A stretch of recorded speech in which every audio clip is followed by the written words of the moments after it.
What's going on, everybody? I'm going to talk a little bit about operational security. Especially if you're a prepper or you've got things in your home that you just might not want everybody in the world to see and everybody in the world to know about. This is why I think doomsday preppers is an inherently bad idea to go on, unless you have total control. Now, I've had an opinion about Nat Geo since the first season.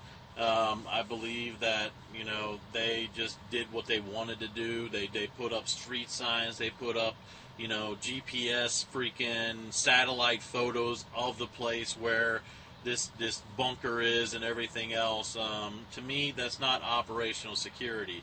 To me, that's putting in danger the people who live or who are prepping and who are preparing for the end of the world.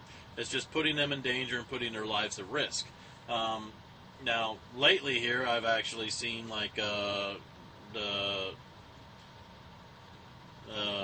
Hatfield lady. I know her as like FM Stemic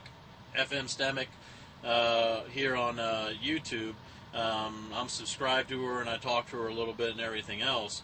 And I kind of warned her about Nat Geo. I was like, a lot of people end up not liking their segments because once they leave, they have no control over what is edited in and edited out and everything else. And she said, she came back and said that she pretty much had total control over everything, and it should be pretty good as far as the stuff that they told them, no, you cannot film this, no, you cannot film this, and stuff like that. And then you watch her segment, and it turned out to be a pretty good segment. I mean, I didn't see anything that would have shown exactly where she lives. It's one of the few ones that I've seen where they've actually respected the operational security of the prepper.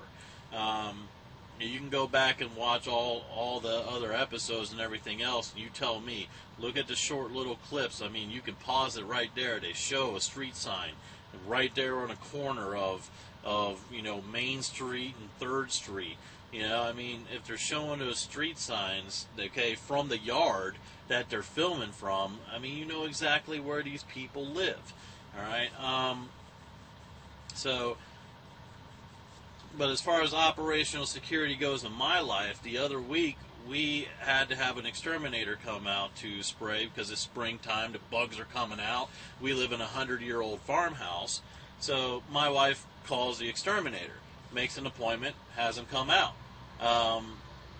Essentially, my wife is kicked out of the house because we have animals and everything else, so she has to leave for the most part.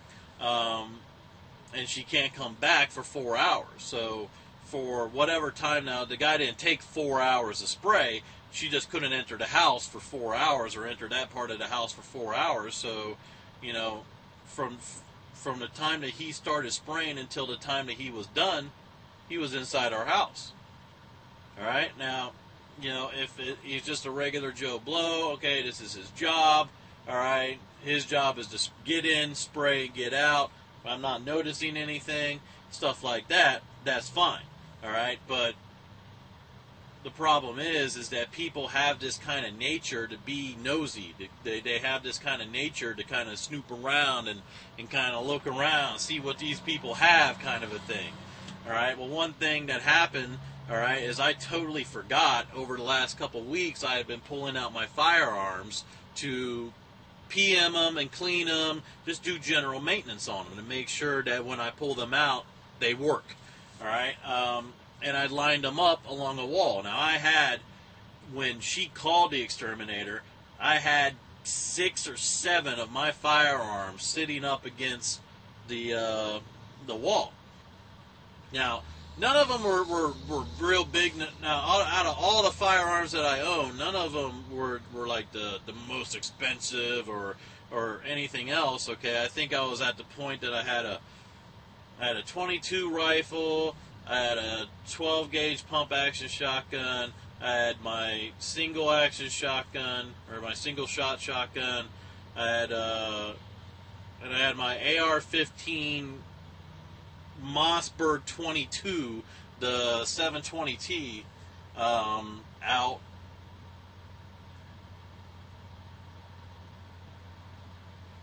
I think I had a couple pistols out too on a desk. But out of all the firearms that I do have, those are the ones that I use the most, but they're not the most expensive or the most intimidating weapon systems that I do have. So, with that, I mean, yeah, you can see, but I had like I said, like 6 or 7 firearms just lined up.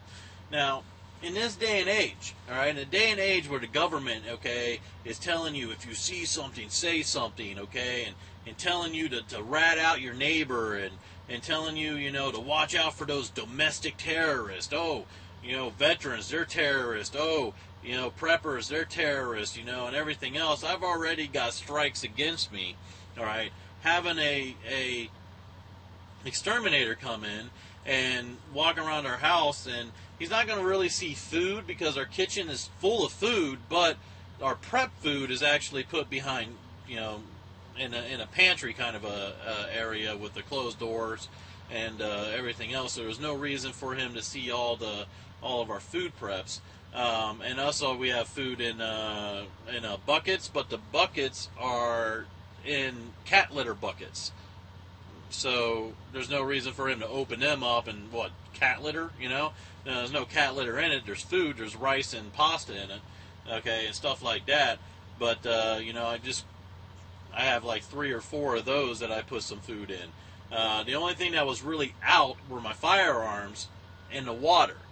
But we live out in the country, and the amount of water that I have out, just sitting out in the open in a laundry room, it could be construed as, if the power goes out, a blizzard or something like that. That's just to get us through because we're stuck out here in the country. So possibly, I don't know what the guy's thinking. All right. But anyways, I had forgot that I had set out all these firearms, and my wife made the appointment, had them come out, did all of that, and then afterwards, on my way home, I literally was like, oh shit!